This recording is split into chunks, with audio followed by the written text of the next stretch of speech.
Hi everyone, Olivia Reiner here for Packers News, joined by Pete Dougherty. We are here at Lambeau, nice and snowy on this very cold day, and we got the opportunity to meet all of the new assistant coaches and coordinators today. Got to talk to Matt LaFleur as well, and something pretty interesting Matt LaFleur mentioned today, that he can envision a quarterbacks meeting with Aaron Rodgers in which he isn't present. So he made it very clear that he is going to be in the room with Luke Getsy on all of these quarterbacks meetings with Aaron Rodgers.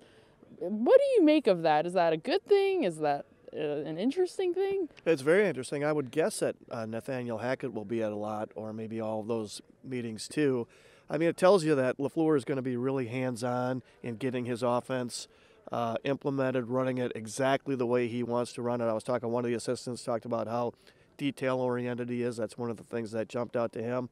It just tells you that how important it is to coach that position, how important it is for them to get Rodgers playing at a high level, and how hands-on Matt LaFleur is going to be at that. I can see it, a couple years down the road. He may have to, the head coach has to do so many things. He may not be attending all these meetings 2 years from now or 3 years from now, but this first year, I'm sure it's a really important thing.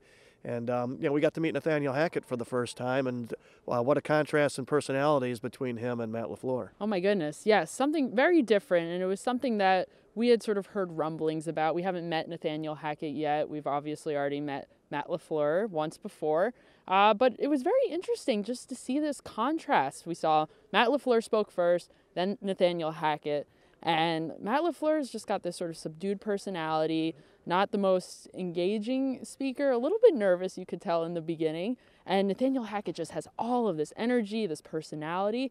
It's kind of interesting to think about the fact that Hackett will be supporting Matt LaFleur and his ideology and what he has to say, rather than vice versa. It really is going to be coming from Matt LaFleur at the top, and Hackett was very clear that Matt comes first. He is the most important. He's the top priority. It's his word. They have similar philosophies. They were very clear. He was very clear about that. But it's going to be interesting to see what that dynamic is like. I'd imagine what we see, how they present themselves to the media, will kind of translate a little bit into what the locker room's like. An interesting point on that is after they hired LaFleur, I talked to a couple of assistant coaches around the league about, can you be a head coach in this league and have the more subdued personality LaFleur has.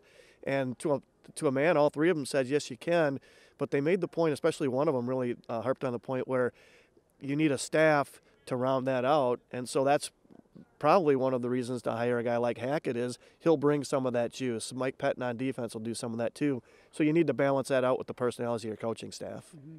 Interesting that we will get to see that balance in action. It's going to be a fun time getting to cover this new coaching staff. Of course, we will have updates for you guys throughout the week. We'll have plenty of content over on PackersNews.com. So make sure you're checking all that out. Thank you guys so much for joining us. We'll see you next time.